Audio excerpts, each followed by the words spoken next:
estremamente gremita. Per incrementare l'offerta turistica nel territorio, la provincia regionale di Agrigento prova a scommettere sui cosiddetti marchi d'area nell'ambito dei piani di sviluppo territoriale. Si tratta di un ambizioso progetto che mira alla individuazione di un'area territoriale che si impegna a realizzare una rete di servizi, sia pubblici che privati, tra loro omogenei, coordinati e complementari, non sovrapponibili e non concorrenziali. La progettazione e realizzazione di marchi d'area permette di dare supporto ai soggetti locali presenti in un territorio, sia essi pubblici o privati, di valorizzare e promuovere quegli aspetti che costituiscono le tipicità e i tesori di una località. La creazione di un marchio d'area in provincia di Agrigento è stata affrontata nel corso di un incontro presso la Sala Pellegrino della provincia regionale, in presenza, tra gli altri, degli assessori al turismo dei vari comuni e dei rappresentanti delle Proloco attive sul territorio. Inoltre vi hanno partecipato i componenti dei 4 distretti turistici della provincia, le associazioni di categoria,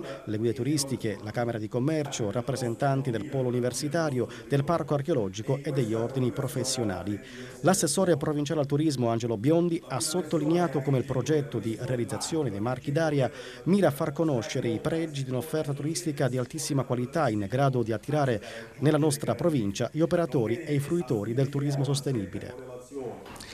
Il marchio d'area è una grande opportunità per i territori, è un modo di caratterizzare l'offerta turistica, un'offerta di alta qualità. La provincia di Agrigento ha presentato un progetto che ha avuto questo finanziamento, grossissimo finanziamento dalla Comunità Europea, e adesso oggi presenteremo, e sarà un momento anche di concertazione con le categorie di riferimento e anche con tutti i comuni della nostra provincia, perché questo vuole fare la provincia, cioè quello di coinvolgere tutti e dal basso costruire il miglior prodotto, la migliore offerta turistica per fare in modo che il nostro territorio possa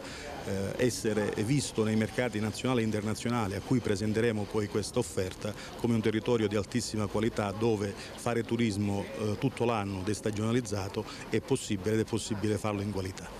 Per il presidente del Consorzio Turistico Valle dei Templi, Paolo Pullara, il marchio d'area è un'ulteriore opportunità di rilancio e di qualificazione della nostra offerta turistica. Il marchio d'area sarà un utile strumento perché va